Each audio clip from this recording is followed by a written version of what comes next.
shall we three meet again, in thunder, lightning, or in rain, when the hurly-burly's done, when the battle's lost and won.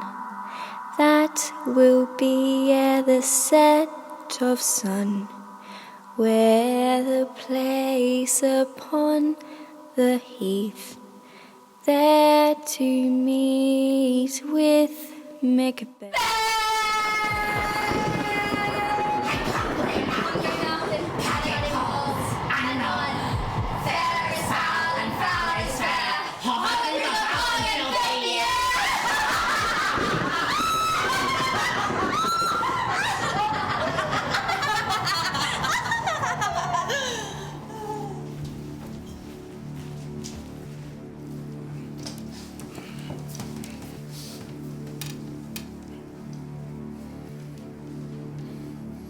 What bloody man is that? He can report, as seemeth by his plight, of the revolt, the new estate. This is the sergeant, who, like a good and hardy soldier, fought against my captivity. Hail, brave friend. Say to the king the knowledge of the broil is now disleaved. Doubtful it stood.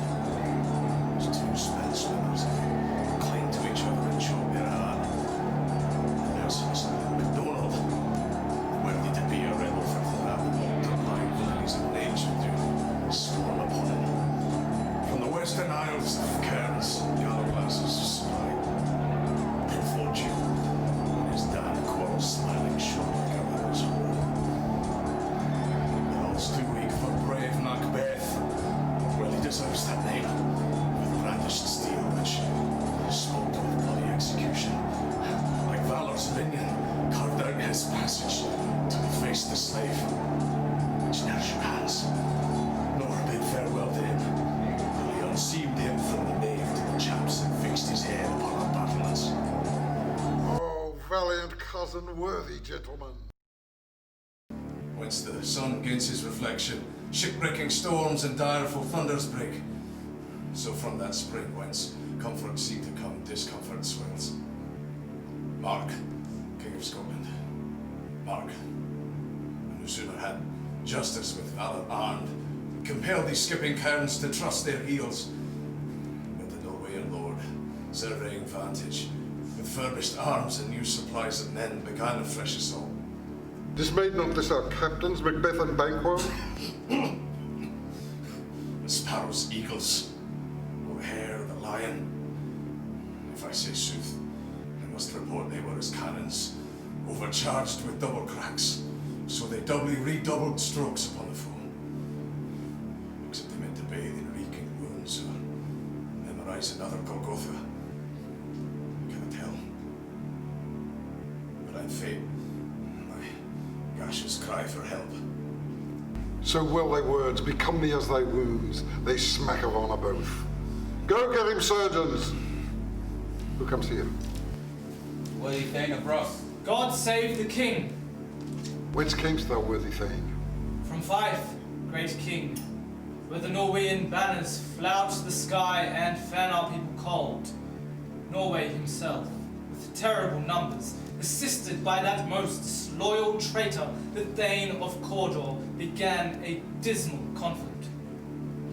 Till that, Bellona's bridegroom, Macbeth, lapped in proof, confronted him face to face, point against point rebellious, arm against arm, curbing his lavish spirit, and to conclude, the victory fell on us. Great happiness! That now Sweno, the Norway's king, craves composition, nor would we deign him burial of his men till he disperse at St. Colmsinch $10,000 to our general use. No more that Thane of Cawdor shall deceive our bosom interest. Go pronounce his present death, and with his former title greet Macbeth. I'll see it done. What he hath lost, noble Macbeth hath won.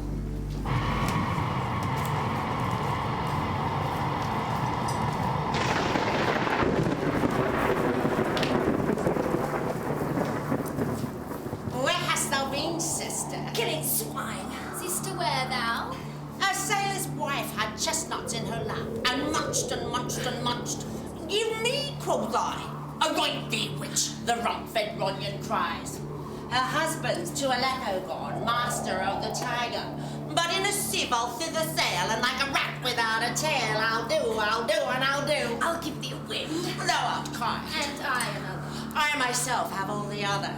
I shall drain him dry as hay. Sleep shall neither night nor day. Hang upon his penthouse lid, he shall live a man forbid. Weary 9 times 9 shall he dwindle, peak and pine. Though his bark cannot be lost, yet it shall be tempest tossed. Look what I have. Show me. Here I have a pilot's thumb.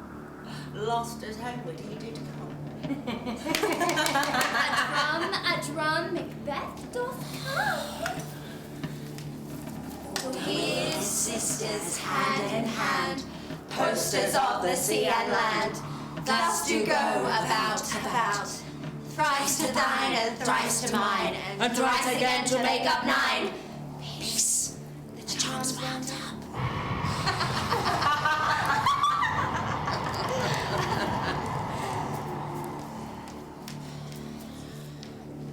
So foul and fair again I have not seen. What are these? So withered and wild in their attire, and look not like the inhabitants of the earth, and yet are armed. Live you? Or are you what that man may question? Seem to understand me, by each at once her chappy finger laying on her skinny lips. You should be women, and yet your beards forbid me to interpret that you are so. Speak, if you can. What are you? All hail Macbeth, hail to thee, Thane of Glom. All hail Macbeth, hail to thee, Thane of Cawdor. All hail Macbeth, thou shalt be king hereafter.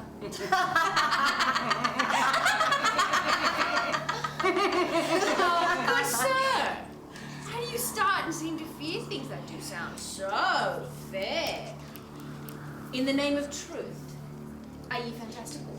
Or that indeed which outwardly ye show? My noble partner, you greet with present grace and great predictions, noble having and of royal hope that he seemed rapt withal. To me, you speak not.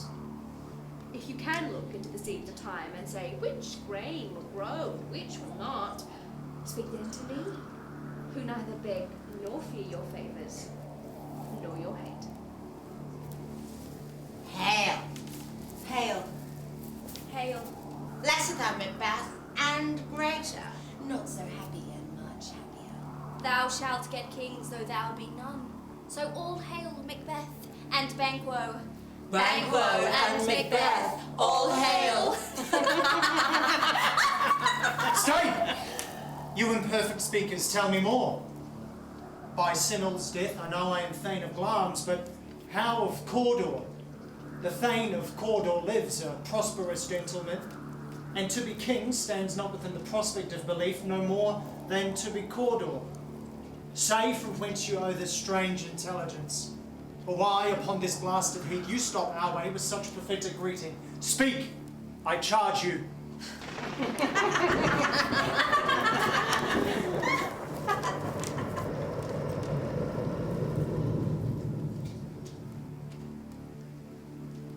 The earth hath bubbles as the water has, and these are of them. Whither are they vanished? To the air, and what seemed corporal has melted as breath into the wind. Would they had stayed?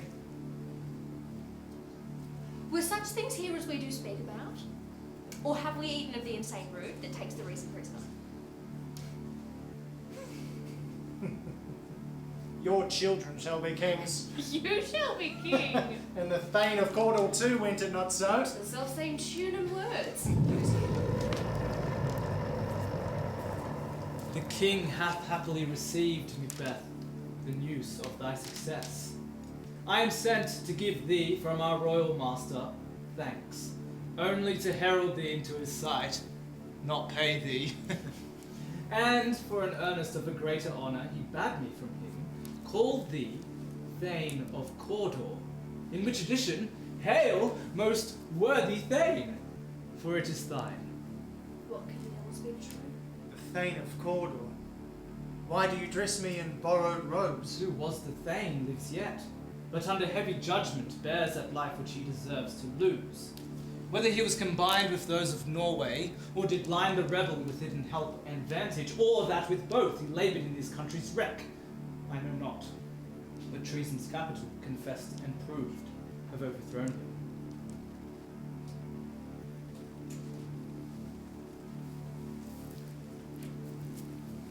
Glamis and the Thane of Cawdor. The greatest is behind. Thanks for your pains. Do you not hope your children shall be kings, when those that gave the Thane of Cawdor to me promised no less to them? That entrusted home might yet enkindle you unto the crown, besides a Thane of Cawdor. But 'tis strange, and oftentimes to win us to our harm the instruments of darkness tell us truths, win us with honest trifles to betray us in deepest consequence. Cousin, a word, I pray you. Two truths are told as happy prologues to the swelling act of the imperial theme. This supernatural soliciting cannot be ill, cannot be good. If ill, why hath it given me earnest of success commencing in a truth? I am Thane of Cawdor. Look how our partners rhymed. If chance will have me king, why, chance may crown me without my stir. Worthy Macbeth, we stay upon your leisure. Give me your pains. My memory was wrought with things forgotten. Let us toward the king. Think upon what hath chanced, and at more time, the interim having waited, let us speak our free hearts, each to other. Very gladly. Till then, enough. Come, friends.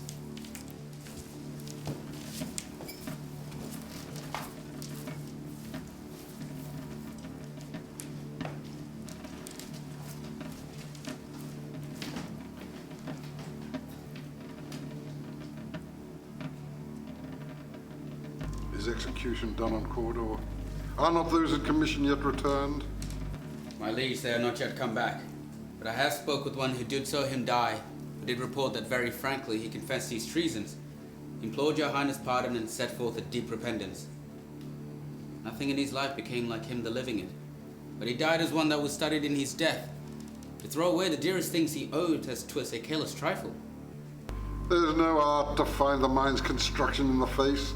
He was a gentleman on whom I built an absolute trust.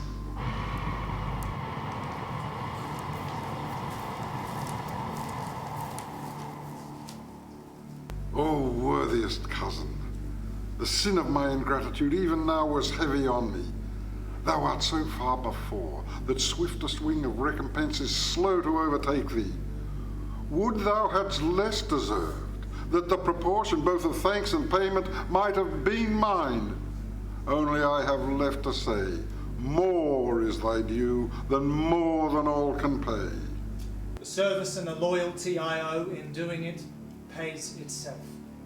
Welcome hither. I have begun to plant thee, and will labour to make thee full of growing. Noble Banquo, that hast no less deserved, nor must be known no less to have done so, come closer to me.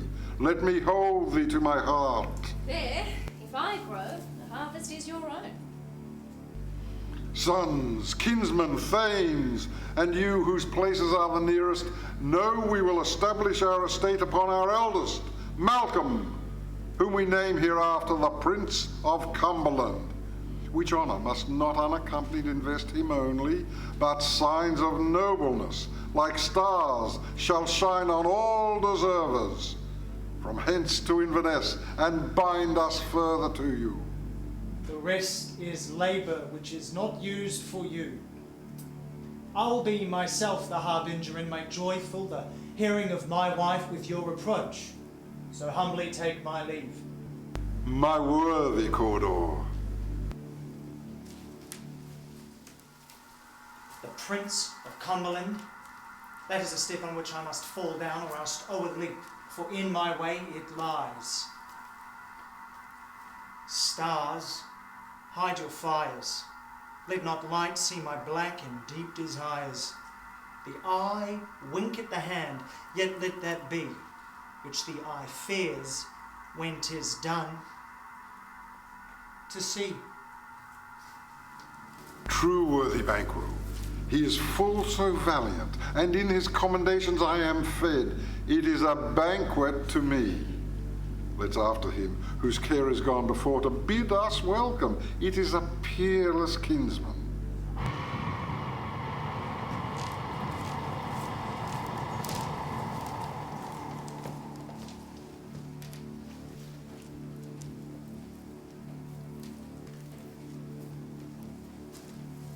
They met me in the day of success, and I have learned by the perfectest report, they have more in them than mortal knowledge.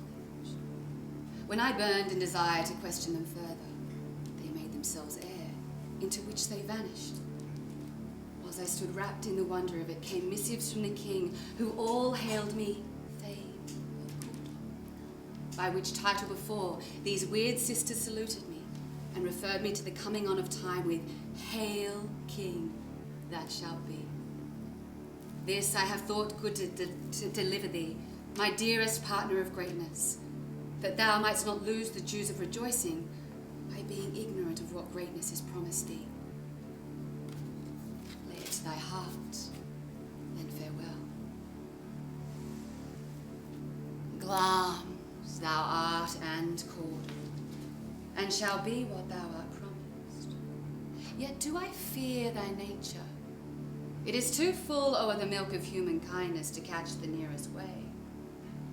Thou wouldst be great, art not without ambition, but without the illness should attend it. What thou wouldst highly, that wouldst thou holily, wouldst not play false, and yet wouldst wrongly win. Thou wouldst have great Glamis, that which cries, thus thou must do if thou have it, and that which rather thou dost fear to do, than wishest should be undone. Hie thee hither, that I may pour my spirits into thine ear and chastise with the valour of my tongue all that impedes thee from the golden round, which fate and metaphysical aid does seem to have thee crowned before. What is your tidings? The king comes here tonight. Thou art mad to say it. Is not thy master with him? Who, were it so, would have informed for preparation? So please you, it is true. Our Thane is coming. One of my fellows had the speed of him, who almost dead for breath would scarcely more than make up his message. Give him tending. He brings great news. The raven himself is hoarse. The croaks the fatal entrance of Duncan under my battlements. Come.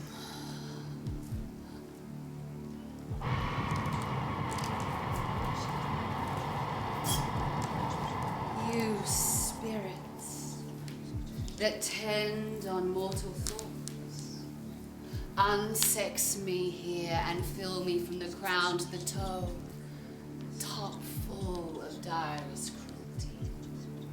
Make thick my blood. Stop up the access and passage to remorse, that no compunctious visitings of nature shake my fell purpose, nor keep peace between the effect and it. Come to my woman's breast and take my milk for gall, you murdering ministers. Wherever in your sightless substances you wait on nature's mischief. Come, thick night, and pour thee in the dunnest smoke of hell, that my keen knife see not the wound it makes, nor heaven peep through the blanket of the dark to cry, hold! Oh! Glamis, worthy Cawdor, greater than both by the all-hail hereafter. Thy letters have transported me beyond the ignorant present, and I feel now the future in the instant. My dearest love, Duncan, comes here tonight. And one goes hence. Tomorrow, as he purposes. Never shall sun that morrow see. Your face, my Thane, is as a book, where men may read strange matters. To beguile the time, look like the time. Bear welcome in your eye, your hand, your tongue. Look Like the innocent flower, but be the serpent under it. He that's coming must be provided for, and you shall put this night's great business into my dispatch, which, for all our nights and days to come, gives solely sovereign sway and master. We will speak further. Only look up clear. To alter favour ever is to fear. Leave all the rest to me.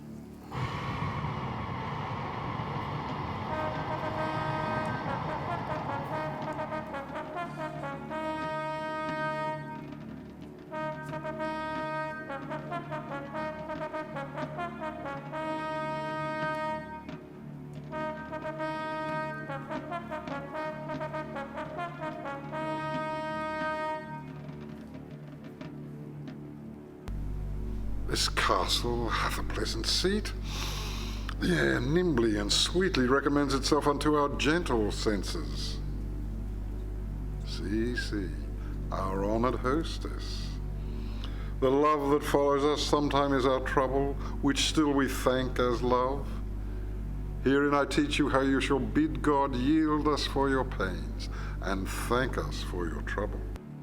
All our service, every point, twice done and then done double. War and single business to contend against those honours deep and broad, wherewith your majesty loads our house. Where's the Thane of Cawdor? We coursed him at his heels, and had a purpose to be his purveyor, but he rides well, and his great love, sharp as his spur, hath holp him to his home before us.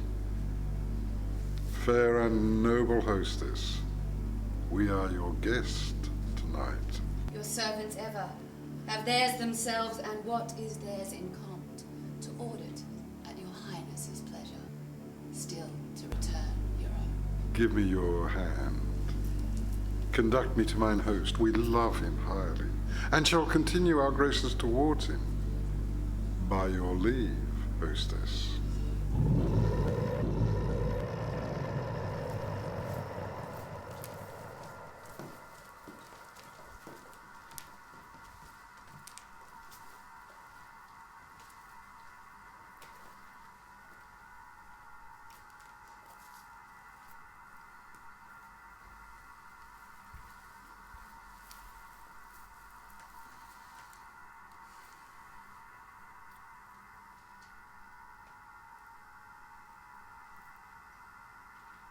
If it were done when 'tis done, and 'twere well it were done quickly.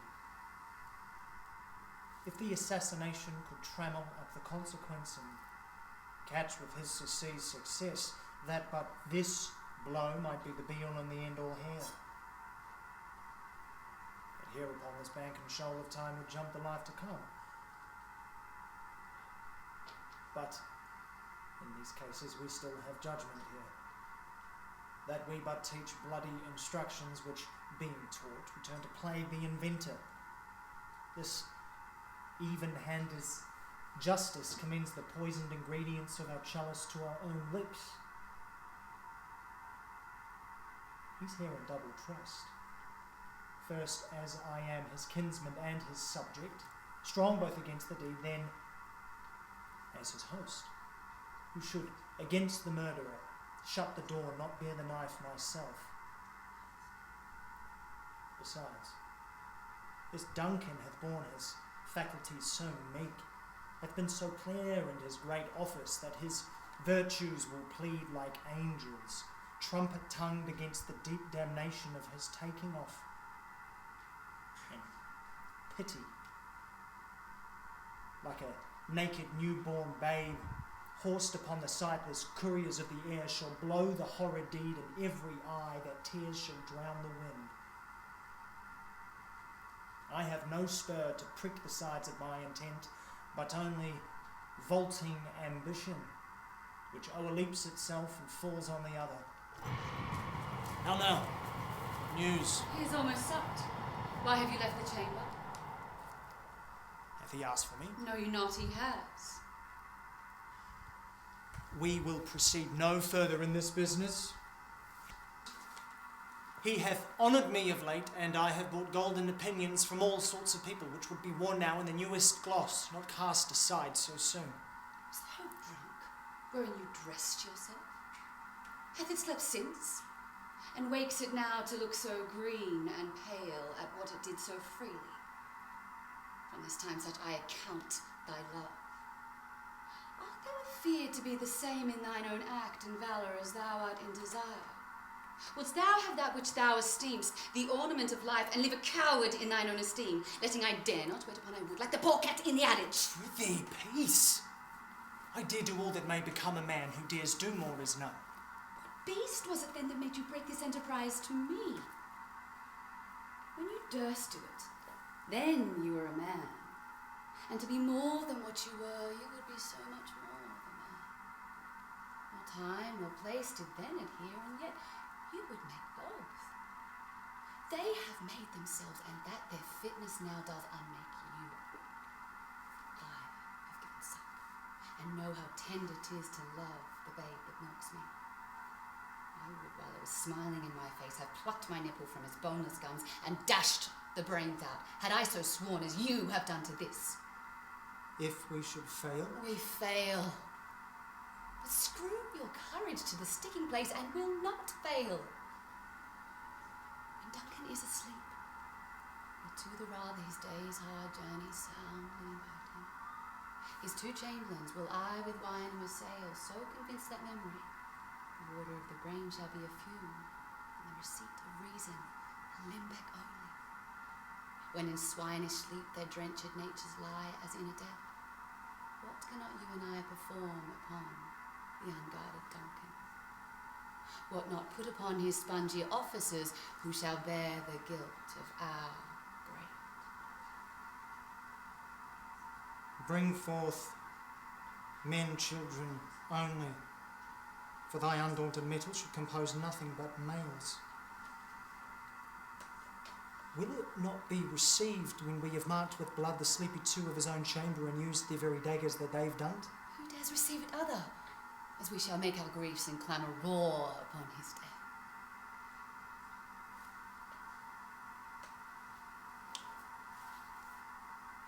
I am settled, and bend up each corporal agent to this terrible feat. Away, and mock the time with fairest show. False face must hide what the false heart doth know.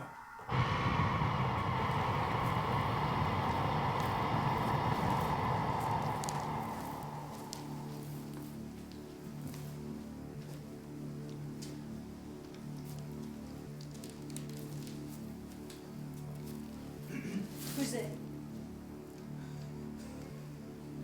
Friend. What? Sir, not yet at rest. The king's of bed. He hath been an unusual pleasure and sent forth great largesse to your officers. His Clement, he greets your wife with by the name of most kind hostess, shut up in measureless content. Being unprepared, our will became the servant to defect, which else should free have wrought. All's well.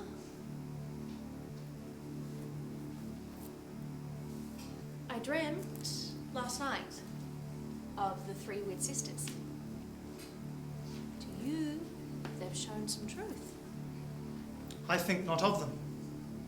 Yet when we can entreat an hour to serve, we would spend it in some words upon that business, if you would grant the time. At your kindest leisure.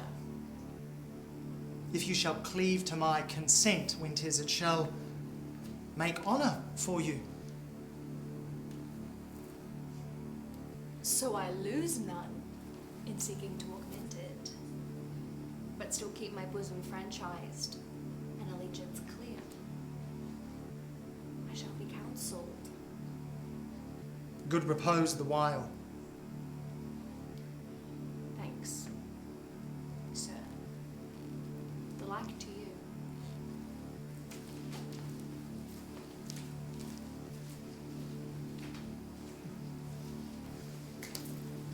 Go bid thy mistress, when my drink is ready, she strike the bell. Get thee to bed.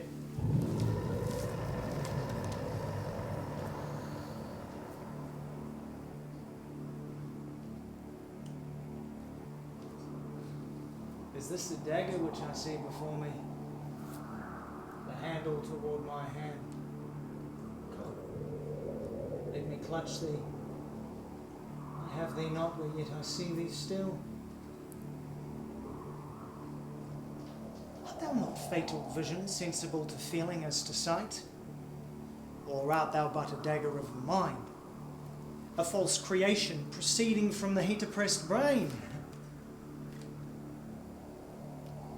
I see thee yet, in form as palpable as which now I draw. Thou marshallest me the way that I was going, and such an instrument I was to use. There's no such thing. It is the bloody business which informs thus to mine eyes. Now, over the one-half world nature seems dead, and wicked dreams abuse the curtained sleep. Thou sure and firm set earth, hear not my steps, which way they walk, or fear thy very stones prate of my whereabout, and take the present horror from the time which now suits with it. I go, and 'tis done. The bell invites me. Hear it not, Duncan, for it is a knell that summons thee to heaven or to hell. That which hath made them drunk hath made me bold. What hath quenched them hath given me fire. Hark! Oh, peace! It was the owl that shrieked. The fatal bellman gives the sternest good night. Macbeth is about it. The doors are open and the surfeited grooms do mock their charge with snores. I have drugged their possets, that death and nature do contend about them, whether they live or die. Who's there? What ho? Alack! I'm afraid they have waked and 'tis not done yet. The attempt and not fatigue confounds us. I think the dagger's ready, he could not miss him. Had Duncan not resembled my father as he slept, I had done it. Oh, my husband. I have done the deed. Didst thou not hear a noise? Heard the owl scream and the crickets cry. Did not you speak? When? Now? As I descended. I, Hark. Who lies at the second chamber? Malcolm. This is a sorry sight. A foolish thought to say, a sorry sight. As one did laugh at one's sleep and one cried murder. That they did but wake each other. I stood and heard them. But they did say their prayers and addressed them again to sleep. They were two lodged together. One cried, God bless us, and Amen the other. As they had seen me with these hangman's hands. Listening their fear, I could not say Amen when they did say God bless us. Consider it not so deeply. But wherefore could I not pronounce Amen? I had most need of blessing and Amen stuck in my throat. These things must not be thought on after these ways, so it will make us mad. Methought I heard a voice cry, sleep no more, Macbeth does murder sleep. The innocent sleep. Sleep that knits up the ravelled sleeve of care. The death of each day's life. Sore labour's bath, balm of hurt minds, great nature's second course, chief nourisher in life's feast. What do you mean? Still it cried, sleep no more to all the house. Glamis have murdered sleep, and therefore Cawdor shall sleep no more. Macbeth shall sleep no more. Who was it that thus cried? My worthy Thane, you do unbend your noble strength to think so brain sickly of things. Go get some water and wash this filthy witness from your hand. Why did you bring the daggers from the place? They must lie there. Go, carry them and smear the sleepy grooms with blood. Go no more. I'm afraid to think on what I've done. Look on again, I dare not. Oh, infirm of purpose, give me the daggers. The sleeping and the dead are but as pictures. 'Tis the eye of childhood that fears a painted devil. If he do bleed, I'll gild the face of the grooms with all, for it must seem their guilt. Whence is that knocking? How is't with me that every noise appalls me? hands are here. They pluck out mine eyes. Will all great Neptune's ocean wash this blood clean from my hands? No. This my hand will rather the multitudinous seas in Incarnadine, making the green one red.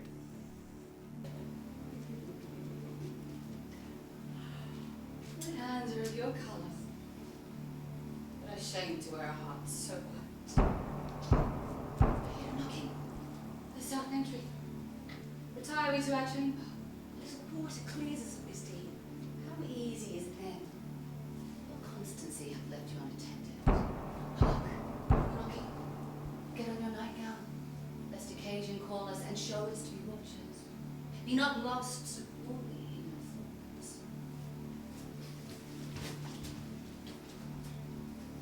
To know my deed, 'twere best not to know myself. Wake Duncan with thy knocking, I would thou couldst.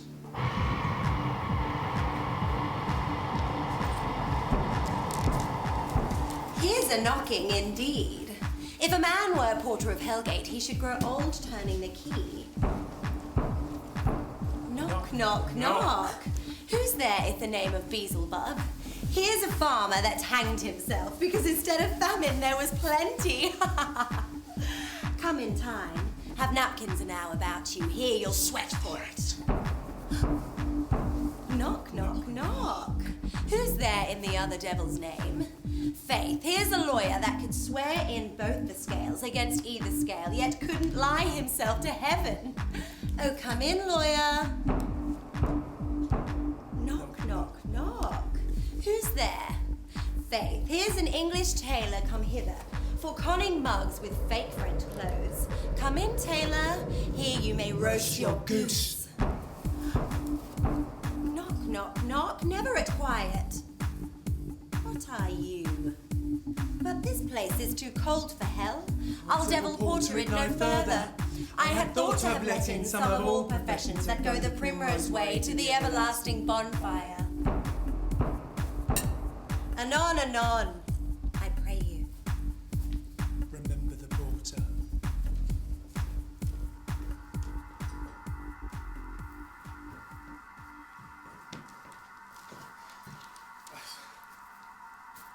Was it so late, friend, ere you went to bed, that you do lie so late? Faith, sir.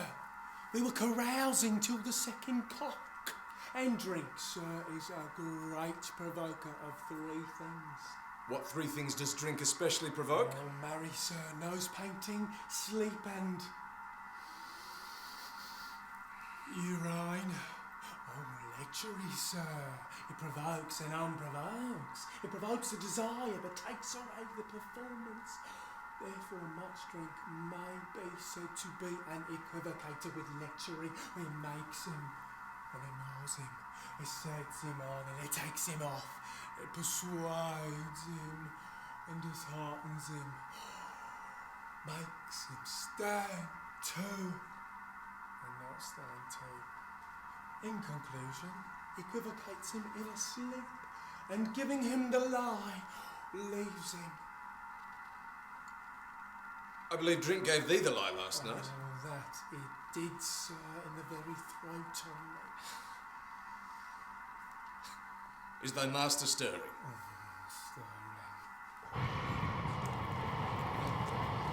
Knocking us awake to. Good morrow, noble sir. Good morrow, both. Is the king stirring, worthy Thane? Not yet. I'll make so bold to call, for it is my limited service.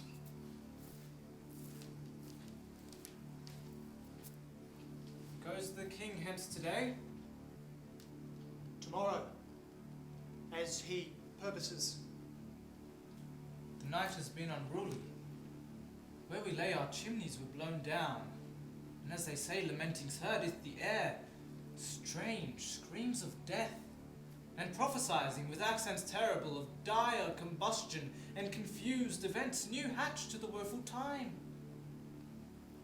The obscure bird clamoured the livelong night. Some say the earth was feverish and did shake.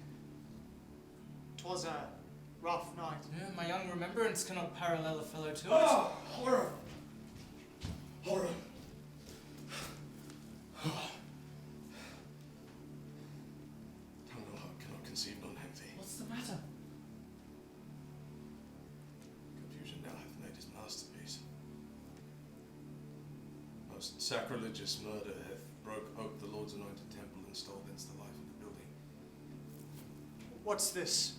The life? Mean you his majesty? Approach the chamber and destroy your sight with a new gorgon. Do not bid me speak. See and then speak yourselves. Wake, ring the alarm bell. Treason. Banquo, Malcolm, awake. Shake off this downy sleep, death's counterfeit, and look on death itself. Up, up, and see the great doom's image. Malcolm, Banquo, as from your graves rise up and walk like sprites to countenance this horror. Ring the bell! What's the business that such a hideous trumpet calls to parley the sleepers of the house? Speak! Speak! Gentle lady, 'tis not for you to hear what I can speak. The repetition in thine ear would murder as it fell. Banquo, Banquo. Our royal master's murdered. Whoa, alas, what? In our house? Too cruel anywhere. Did I prithee contradict thyself and say it isn't so? Had I but died an hour before this chance, I had lived a blessed time. For from this instant there's nothing left in mortality. All is but toys. Renown and grace is dead. The wine of life is drawn and the mere lease is left to this vault to brag of. What is a mist? You are, and do not note the spring, the head, fountain of your blood is stopped. The very source of it is stopped. Your royal father's murdered.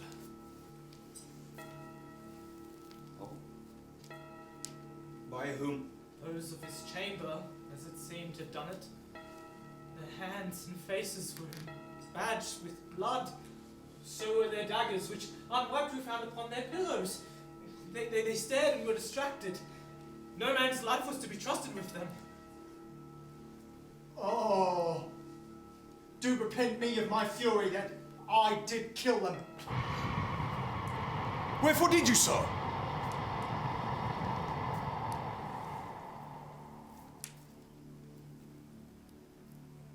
Who can be wise, amazed, temperate and furious, loyal and neutral in a moment? No man. Oh, help me. Hands, hold. Look to the lady. Look to the lady. And when we have our naked frailties hid that suffer in exposure, let us meet, so we may question this most bloody piece of work to know it further.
Thou hast it now. King, Cawdor, Glamis, all as the weird women promised. And I fear thou playedst most foully for it. Yet it was said, should not stand in thy posterity, but that myself should be the root and mother of many kings. If there come some truth from them, as upon thee, Macbeth, their speeches shine.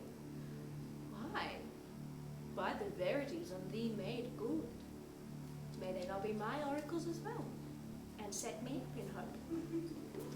But hush no more.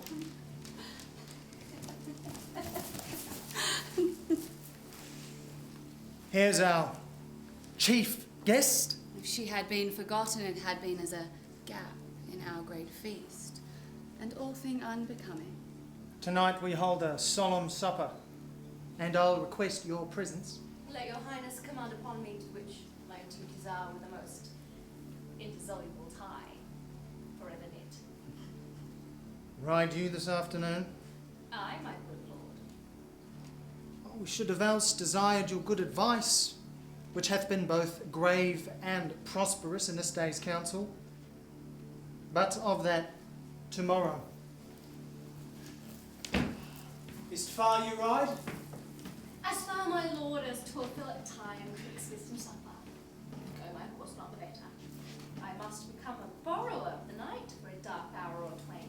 Fail not our feast. My lord, I will not. We hear our bloody cousin Malcolm has bestowed himself in England, not confessing his cruel parricide, filling his hearers with strange invention. But of that tomorrow, when therewithal we shall have manners of state craving us jointly. Adieu, till you return at night. Goes Fleance with you?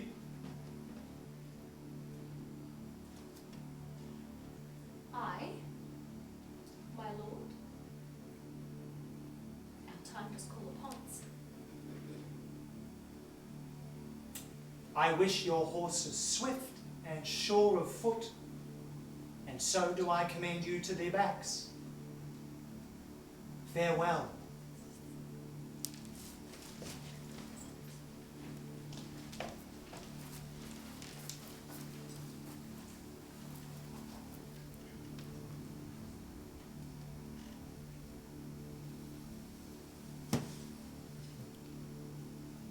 Let everyone be the master of their time till 7 at night. I will keep myself till supper time, alone.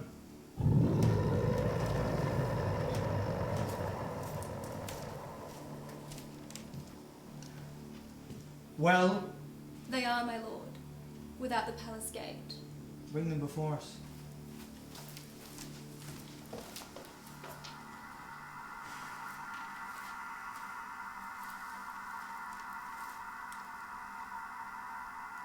To be thus is nothing, but to be safely thus.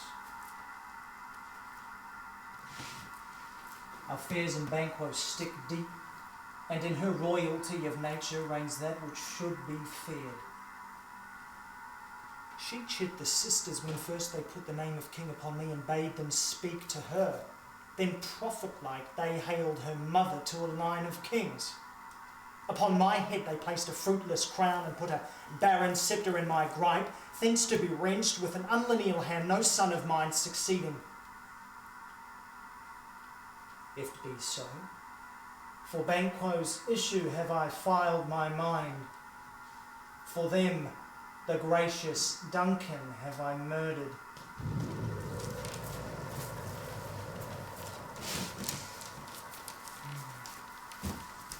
Was it not yesterday we spoke together? It was, so please your highness. Well then, have you considered of my speeches? Know that it was Banquo in times past which held you so under fortune, which you thought had been our innocent self. Both of you know Banquo is your enemy.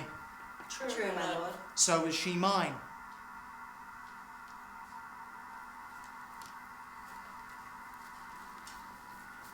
And thence it is that I to your assistance do make love. masking the business from the common eye for sundry weighty reasons.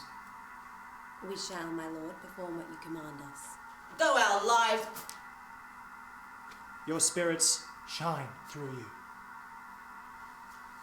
Within this hour at most, I will advise you where to plant yourselves, acquaint you with the perfect spire, the time, the moment on't, for it must be done tonight, and something from the palace. Fleance, her son who keeps her company, whose absence is no less material to me than of his mother's, must embrace the fate of that dark hour. Resolve yourselves apart. I'll come to you anon. We are resolved, my lord. I call upon you straight. Abide within.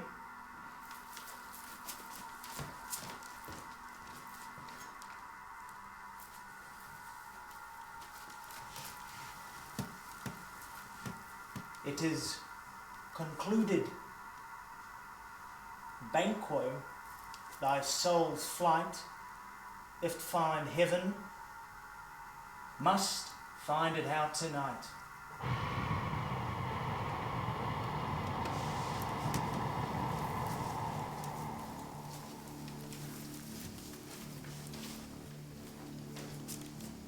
Is Banquo gone from court? I met him, but returns again tonight. Say to the king I would attend his leisure for a few words. Madam, I will. Naught's had, all spent, where our desire is got without content. 'Tis safer to be that which we destroy than by destruction dwell in doubtful joy. How now, my lord? Why do you keep alone? Things without all remedy should be without regard. What's done is done. We have scotched the snake, not killed it. She'll close and be her former self, whilst our poor Malice remains in danger of her former tooth. Duncan is in his grave. After life's fitful fever, he sleeps well. Treason has done his worst. Nor steel, nor poison, malice, domestic, foreign, leaving nothing can touch him further. Gentle, my lord, sleek all your rugged looks. Be bright and jovial amongst your guests tonight. So shall I, love. And so I pray be you. Let your remembrance apply to Banquo. Present her eminence, both with eye and tongue.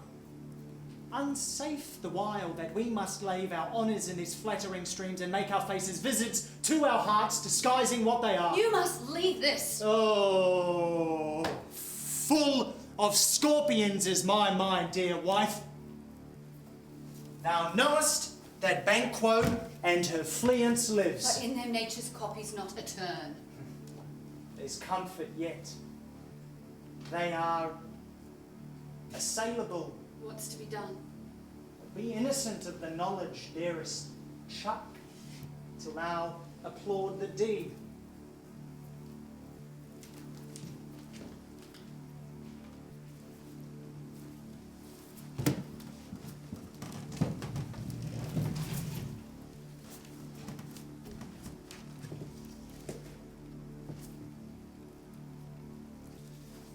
Come, sealing night, scarf up the tender eye of pitiful day, and with thy bloody and invisible hand cancel and tear to pieces that great bond which keeps me pale. Light thickens, and a crow makes wind to the rooky wood. Good things of day begin to droop and drowse, while night's black agents to their praise do rouse. Thou marvellest at my words, yet hold thee still. Things bad begun make strong themselves by ill.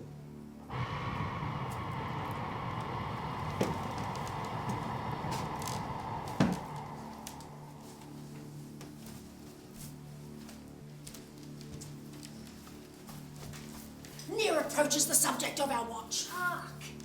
Give us a light there, Ho! Then 'tis she. A light, 'tis she. Stand to it! Let it come down! Down! Fly! Flee! There's but one down, the sun has fled. We've lost best half of our affair. Then let's away and say how much is done.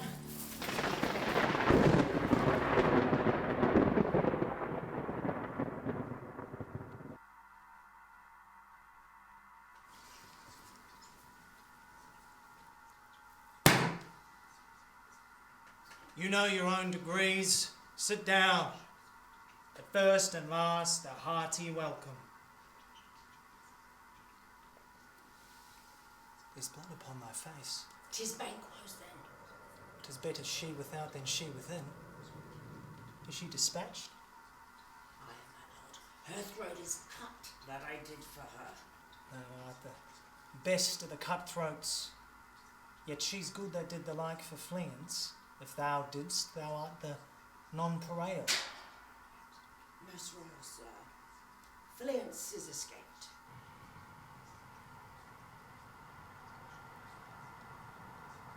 Then comes my fit again. Thou art else been perfect. Whole as the marble, founded as the rock. As broad and casing as the general air, but now I am cabined. Cribbed, confined into saucy doubts and fears. But Banquo safe? Safe in a ditch she bides, with 20 trench gashes on her head, the least a death to nature.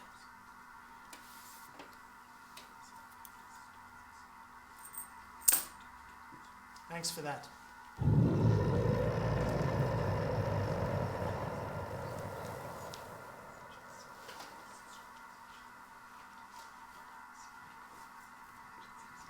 Thou canst not say I did it. Never shake thy gory locks at me. Gentlemen, rise. His Highness is not well. Sit, worthy friends. My lord is often thus and hath been from his youth. Pray you keep seat. The fit is momentary. Upon a thought he will again be well. Feed and regard him not. Are you a man? Aye, and a bold one that dare look on that which might appall the devil. Proper stuff. This is the very painting of your fear. This is the air-drawn dagger which you said led you to Duncan. My worthy lord, your noble friends do lack you. Avoid! And quit my sight. Let the earth hide thee. Thy bones are marrowless, thy blood is cold. Thou hast no speculation in those eyes which thou dost glare with. Think of this, good peers, but as a thing of custom, 'tis no other. Only it spoils the pleasure of the time. What man dare? I dare. Hence! Horrible shadow, unreal mockery, hence!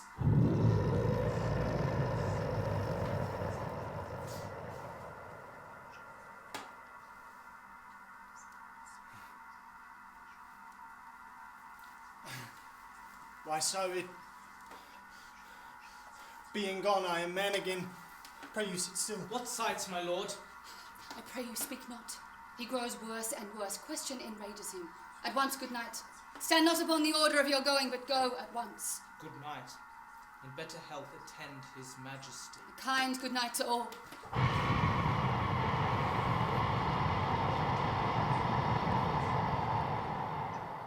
It will have blood, they say. Blood will have blood. Stones have been known to move and trees to speak. What is the night? Most at odds with morning. Which is which? I hear it by the way. What I will send. How sayest thou that Macbeth denies his person at our great bidding? Did you send to him, sir? I hear it by the way, but I will send. There's not a one of them but in his house I keep a servant feed. I will to know, and betimes I will to the weird sisters, more shall they speak. Now I am bent to know by the worst means the worst. For mine own good all causes shall give way. I am in blood stepped so far that should I wade no more, returning were as tedious as go home. Strange things I have in head that will to hand, which must be acted ere they may be scanned. You lack the season of all natures. Sleep. Come, will to sleep. My strange and self-abuse is the initiate fear that wants hard use. We are but young indeed.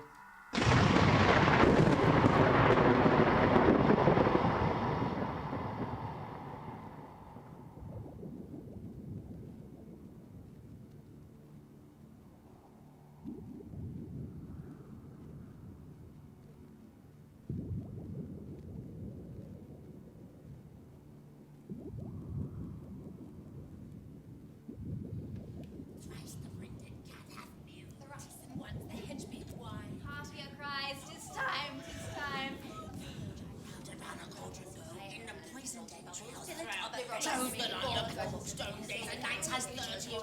Swatted venom, sleeping rot, boiled down his leg and howled and swing at his forks. Round and round the cauldron row, in the poisoned entrails throw. Trouble is I throw in the poison. Bubble cool it with the pattern's blood, then the charm is firm and good. By the pricking of my thumb, something wicked this way comes. Open locks, whoever knocks. Now, you secret black and midnight hags, what is't you do? A deed without a name. I conjure you, by that which you profess, however you come to know it, answer me to what I ask you. Speak. Demand. We'll answer. Say if thou'st rather hear it from our mouths or from our masters. Call him. Let me see him.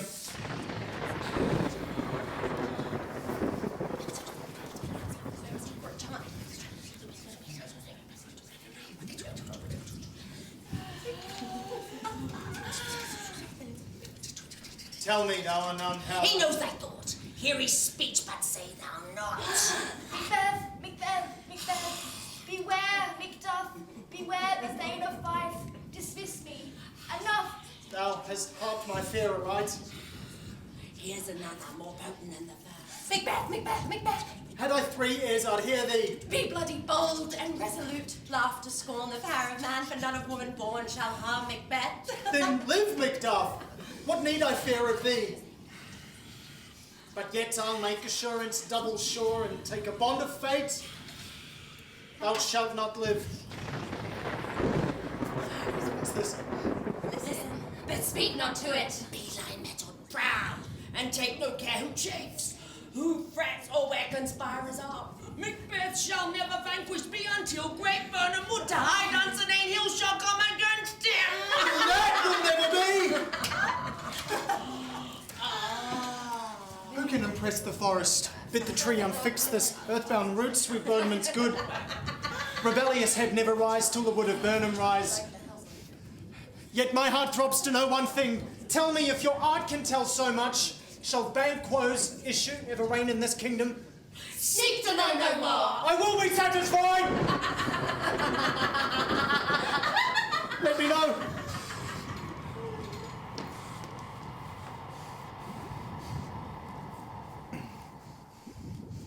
Who's there? What hope? My lord, I bring you word Macduff is fled to England. Fled to England? Aye, my good lord.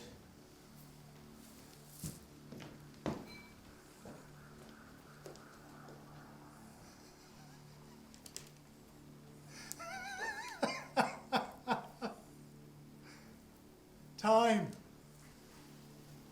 Thou anticipatest my dread exploits. From this moment, the very firstlings of my heart shall be the firstlings of my hand. And even now, to crown my thoughts with acts, be it thought and done. The castle of Macduff I will surprise. Seize upon Fife, give to the edge of the sword his wife, his babes, and all unfortunate souls that trace him in his line. No boasting like a fool, this deed I'll do before this purpose cool.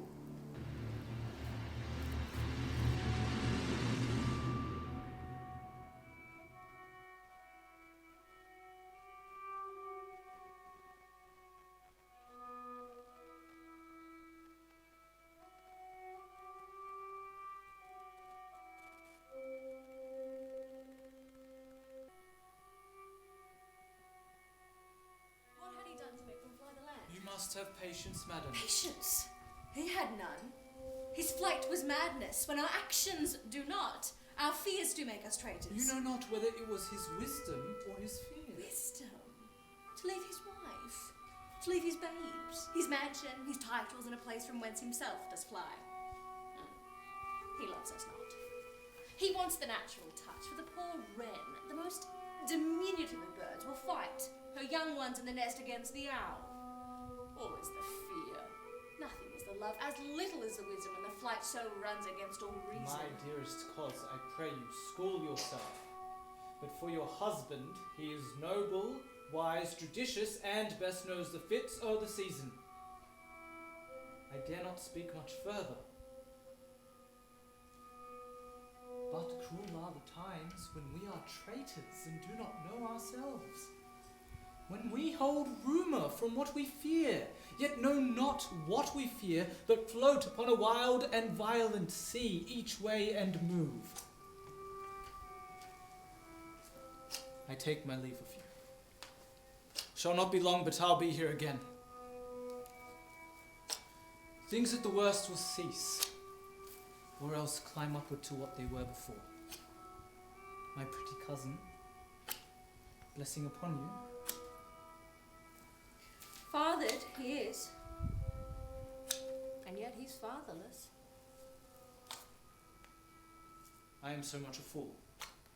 Should I stay longer, it would be my disgrace and your discomfort. I take my leave at once.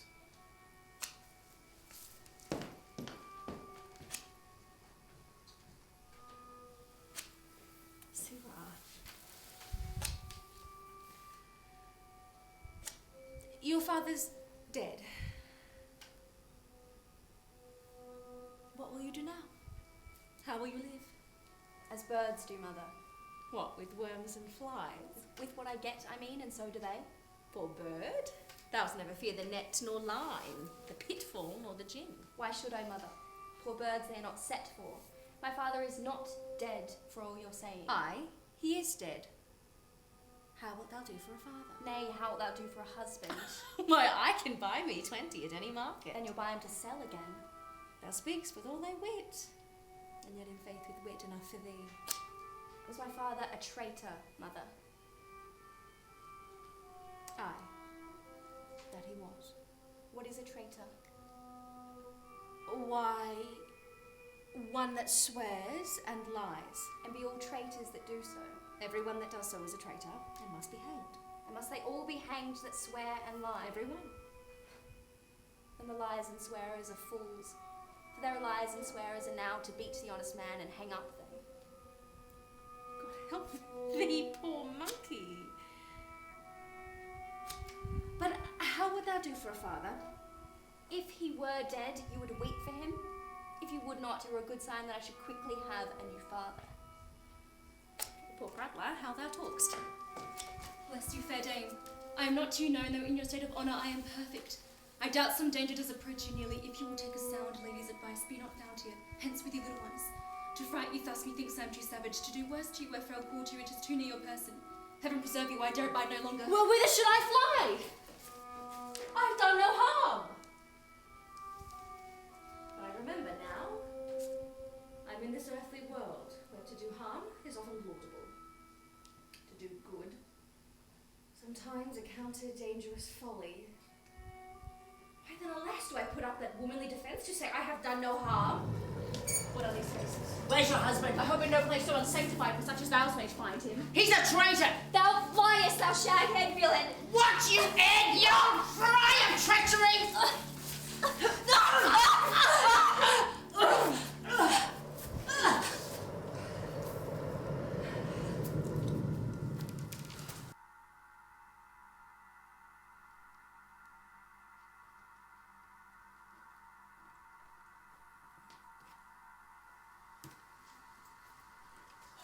Let us seek us in desolate shade, and there weep our sad bosoms empty.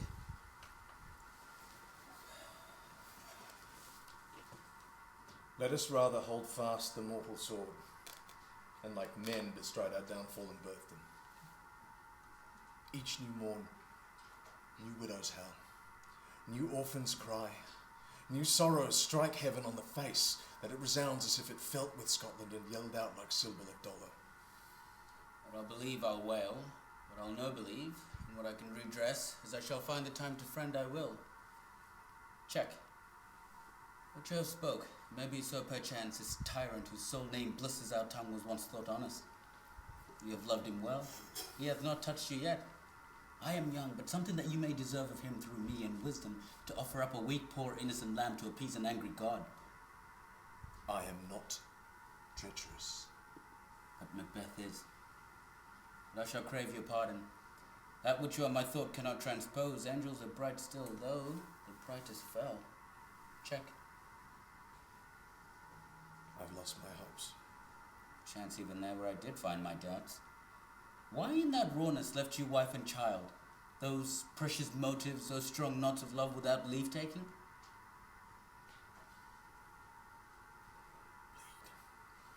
Lead, poor country. Fare thee well, Lord. I would not be the villain that thou think'st for the whole space that's in the tyrant's grasp, and the rich east to boot. Be not offended. I speak not in absolute fear of you. I think our country sinks beneath the yoke. It weeps, it bleeds, and each new day a gash is added in her wounds. I think withal there would be hands uplifted in my right, and here from gracious England have I offer of goodly thousands. But for all this, when I shall tread upon tyrant's head, or wear it on my sword, my poor country will have more vices than it had before, more suffer in more sundry ways than ever by him that shall succeed. What should he be? It is myself, I mean, in whom I know. All the particular vice so grafted that when they shall be opened, black Macbeth will seem as pure as snow, and poor estate will esteem him as a lamb, being compared with mine can fineless harm. Not in the legions of horrid hell can come a devil more damned in evils to top Macbeth. I grant him bloody, luxurious, avaricious, false, deceitful, sudden, malicious, smacking of every sin that has a name, but there is no bottom, none. In my voluptuousness, your wives, your daughters, your matrons, and your maids could not fill up the assistance of my lust, and my desire all continent impediments would o'erbear that did oppose my will. But a Macbeth in such a one to reign. All these are balanced with other graces weighed. I have none. Has king become in graces as justice, verity, temperance, stableness, bounty, mercy, loneliness, devotion, patience, courage, fortitude? I have no relish of them, but abound in the division of several crimes, acting in many ways. Nay, had I the power, I should pour the sweet milk of concord into hell, uproar the universal peace, confound all unities on earth. Scotland. Such a one be fit to govern, speak. I am as I have spoken. Fit to govern? No. Not to live.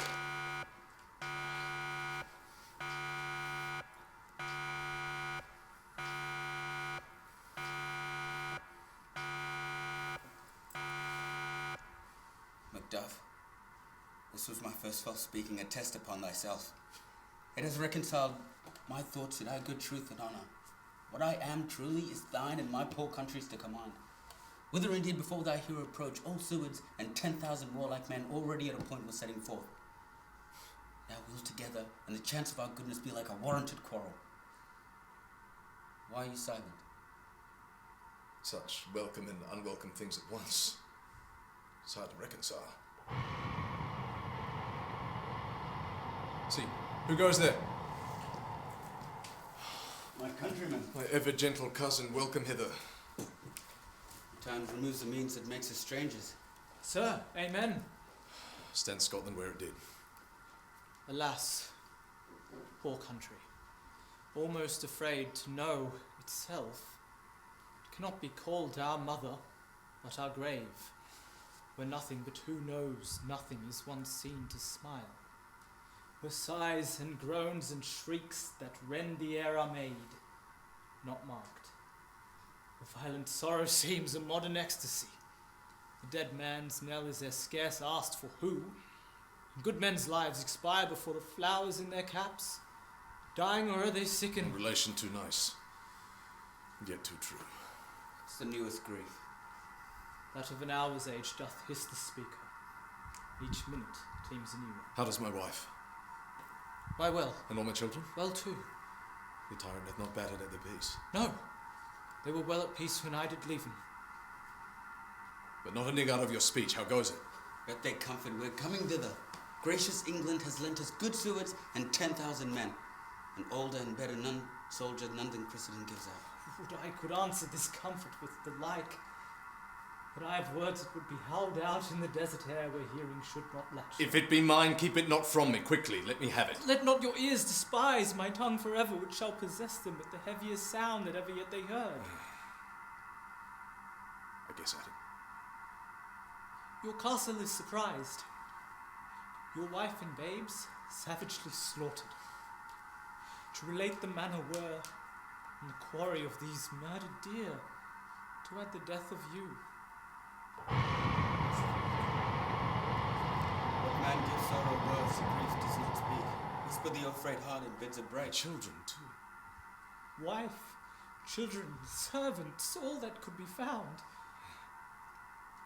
And I must be from thence. My wife killed, too. I have said. Be comforted. Let us make medicine of our greatest revenge to cure this deadly grief. You have no children. All my pretty ones. Did you say all?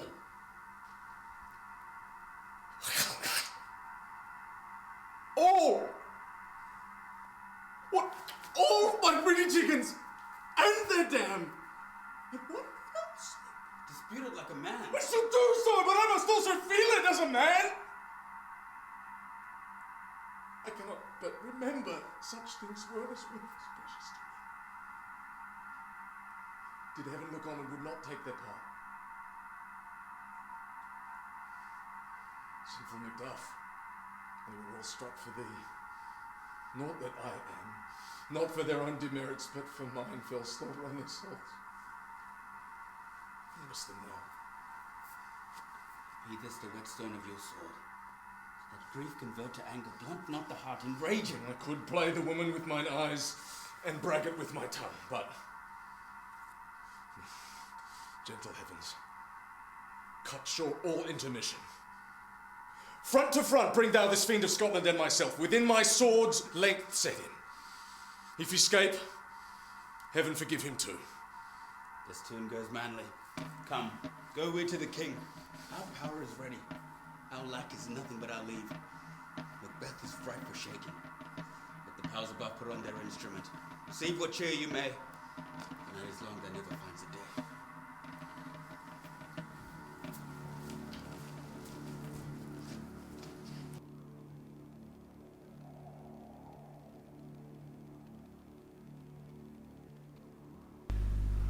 I have 2 nights watched with you, but can perceive no truth in your report.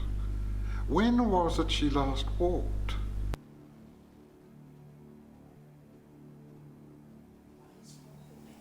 Throw her nightgown upon her, unlock her closet, take forth paper, fold it, write upon it, afterwards seal it, and again return to bed, yet all this while in a most fast sleep. A great perturbation in nature. To receive at once the benefit of sleep and do the effects of watching. In this slumbery agitation, besides her walking and other actual performances, what at any time have you heard her say? That, sir, which I will not report after her. Well, you may to me, and 'tis most meet you should. Neither to you nor to anyone, having no witness to confirm my speech. Lo, you, here she comes. This is her very guise, and upon my life fast asleep. Observe her, stand close. How came she by that light? Why, it stood by her. She has light by her continually. 'Tis her command. You see, her eyes are open. Aye, but their sense is shut. What is it she does now? Look how she rubs her hands. It is an accustomed action with her to seem thus washing her hands. I have known her continue in this a quarter of an hour. Yet, here's a spot. She speaks. I will set down what comes from her to satisfy my remembrance the more strongly. Out, damn spot, out, I say. 1, 2. Well, then 'tis time to do it. Hell is murky, fie, my lord, fie, a soldier and a fear. What need we fear who knows it when none can hold our power to account? Yet, who would have thought the old man Duncan to have had so much blood in him? Do you mark that? They defy that wife. Where is she now? What will these that, my lord, no more of that immoral starting. Go to. You have known what you should not. She has spoke what she should not, I am sure of that. Heaven knows what she has known. Is the smell of blood still? Oh, the perfumes of Arabia will not sweeten this little hand. Oh. What a sigh is there. The heart is sorely charged. I would not have such a heart in the bosom for all the dignity of the body. Well. Pray God it be so. This disease is beyond my practice. Yet I have known those which have walked in their sleep who have died holily in their beds. Wash your hands. Put on your nightgown. Not so bad. I tell you yet again, Banquo is buried. He cannot come out on his grave. Even so. To bed. To bed. There's a knocking at the gate. Come, give me your hand. What's done cannot be undone. To bed. To bed. To bed. Will she go now to bed? Directly. Foul whisperings are abroad. Unnatural deeds do breed unnatural troubles. Infected minds to their deaf pillows will discharge their secrets. More needs she the divine than the physician. Good night, good doctor.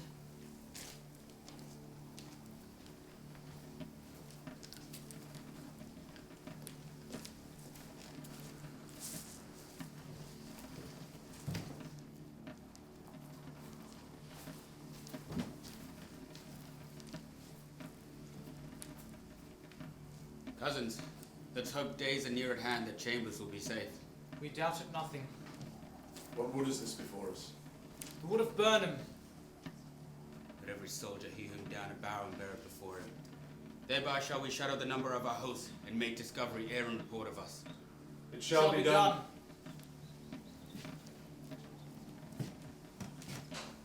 Hang out our banners on the outward walls. The cry is still they come. Our castle's strength will laugh a siege to scorn.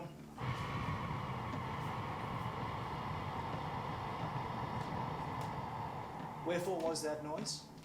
The Queen, my lord, is dead.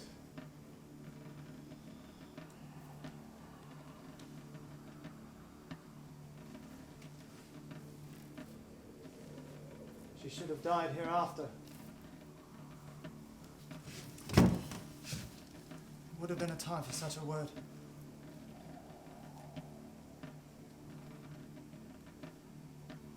Tomorrow, and tomorrow, and tomorrow creeps in this petty place from day to day to the last syllable of recorded time. And all our yesterdays have lighted fools the way to dusty death. Out. Out, brief candle. Life's but a walking shadow. A poor player that struts and frets his hour upon the stage and then is heard no more. 'Tis a tale told by an idiot, full of sound and fury, signifying nothing.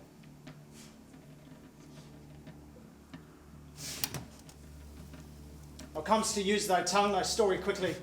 Gracious my lord, I should report that which I say I saw, but know not how to do it. Well, say. As I did stand my watch upon the hill, I looked toward Burnham, and anon methought the wood began to move. Liar and slave! Endure your wrath, if be not so. Within this 3 mile you may see it coming. I say a moving grove. If thou speak'st false, upon the next tree thou shalt hang, alive till famine clean thee. If thy speech be sooth, I care not if thou dost for me as much. I pull in resolution and begin to doubt the equivocation of the fiend that lies like truth. Fear not, till Burnham wood do come to Dunsinane, and our wood do come to Dunsinane. Arm arm and out. If that which she avouches does appear, there is nor flying hence nor tarrying here. I again to be aweary of the sun, and wish the estate of the world were now undone. Ring the alarm bell.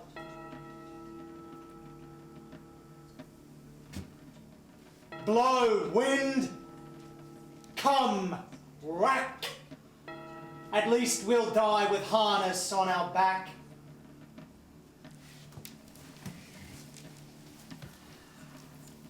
Now near enough. Your leafy screens throw down, and show like those you are. Bid all our trumpets speak. Give them all breath, those clamorous harbingers of blood and death. They've tied me to a stake. I cannot fly, but bear-like, I must fight the course. What's he that's not born of woman? Such a one am I to fear, or none. That way the noises. Tyrant! Show thy face. If thou be slain and with no stroke of mine, my wife and children's ghost will haunt me still. Turn, hellhounds! Turn! Of all men else I have avoided thee, but get thee back. My soul is too much charged with blood of thine already. I have no right. My voice is in my soul. Only a villain than terms can give thee out.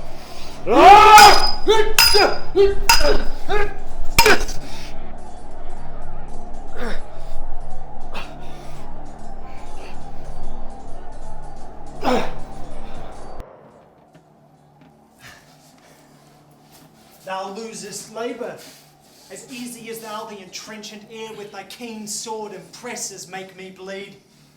Let thy blade fall on vulnerable crests. I bear a charmed life, which must not yield to one of woman born. To spare thy charm, and let the angel whom thou still hast served tell thee, Macbeth was from his mother's womb untimely ripped.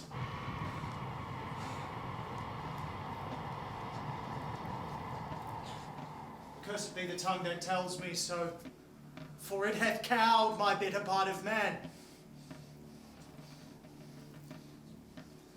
And be these juggling fiends no more believed that palter with us in a double sense? They keep the word of promise to our ear and break it to our hope? I'll not fight with thee. Then yield thee, coward, and live to be the show and gaze of the time. We'll have thee, as our rarer monsters are, painted on a pole and underwrit, here may you see the tyrant. I will not yield to kiss the ground before young Malcolm's feet and be baited with the rabble's curse. Before my body I throw my warlike shield. Lay on, Macduff, and damned be him that first cries, hold enough. Macbeth!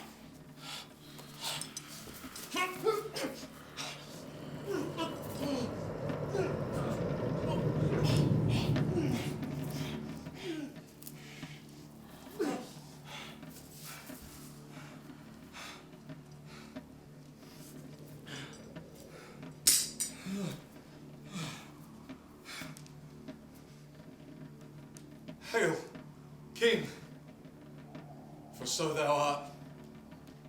Behold, where lies the usurper's cursed head. The time is free. I see thee, compassed with thy kingdom's pearl, that speak my salutation in their minds, whose voices I desire aloud with mine. Hail, King of Scotland! Hail, King of Scotland! We shall not spend a large expense of time before we reckon with your several loves and make us even with you. My thane and kinsmen henceforth be earls, the first that ever Scotland in such an honour named. What's more to do, which will be planted newly with the times, as calling our friends abroad who fled the snares of watchful tyranny, producing forth the cruel ministers of this dead butcher and his fiend-like queens, who, as is thought by self and violent hands, took off her life. This, and what needful else it calls upon us, by grace of grace, who will perform in time, measure, and place. So thanks to all at once, and to each one whom we've invited to see us crowned at Scone.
And thank all the cast and crew and the creatives that have done such hard work to bring this live piece of theatre to YouTube. And thank our sponsors, City of Sydney Council and Darlow Drama, for making it all happen. And thank you for coming with us through thick and thin, and look forward to seeing you on another adventure live for YouTube on Film Etta. Thank you.